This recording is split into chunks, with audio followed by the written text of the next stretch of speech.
আসসালামু আলাইকুম সবাইকে, কেমন আছেন সবাই? আমার পেজ সুরচিলির পক্ষ থেকে নতুন একটি ভিডিও নিয়ে আপনাদের মাঝে হাজির হয়েছি। তো ঈদ আসবে আসবে করে ঈদ এসে চলেও গেল। তো ঈদের মধ্যে সবচেয়ে স্পেশাল জিনিস থাকে আমার মেহমান, সেটা হচ্ছে আমার দেবর আর যা। ওরা আসলে আমাদের অনেক অনেক বেশি আনন্দ হয়, আর বাড়িটা আনন্দে ভরে যায়, পরিপূর্ণ মনে হয় সবকিছু। আর ওরা চলে গেলে এত কষ্ট লাগে, আমার খুব কান্না পায়।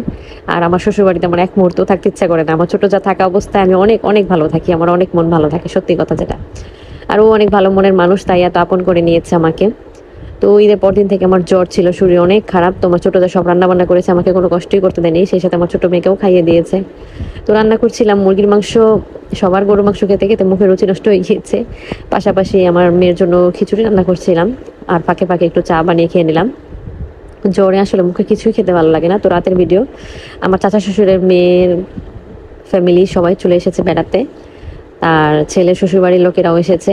তো আমার বাচ্চা ওদের সাথে গানে তালে তালে নাচছিল, আর বাবার জন্য অপেক্ষা করছিল রাত 12টার সময় তখন। তো এটা পরের দিনের ভিডিও, ডিম রান্না করছিলাম, সবার আবার মাংস খেতে খেতে মুখে রুচি নষ্ট হয়ে গিয়েছে, আবার কেউ মাছ খেতেও চায় না আমার বাচ্চারা, তাই ডিম রান্না করে দিচ্ছিলাম। ডিমটা হলে আবার ওরা অনেক পছন্দ করে। তো আমার এলাকারই একটা ননদ, তোর বিয়ে হয়েছে আমাদের এলাকার কাছাকাছি একটা গ্রামে। ওর বাবা মা, বড় বোন সবাই মারা গিয়েছে, একেবারেই অভিভাবকহীন হয়ে পড়েছে। এলাকায় ওর একটা ভাবি ছাড়া তেমন কেউ নেই, সেও আর্থিক অবস্থা খুব খারাপ। তো ওর খোঁজ খবর নেওয়ার মতো তেমন একটা কেউ নেই। তো ফোন করে কান্নাকাটি করছিল, ওর বাচ্চা অ্যাক্সিডেন্ট করেছে, যাতে আমরা সবাই যাই।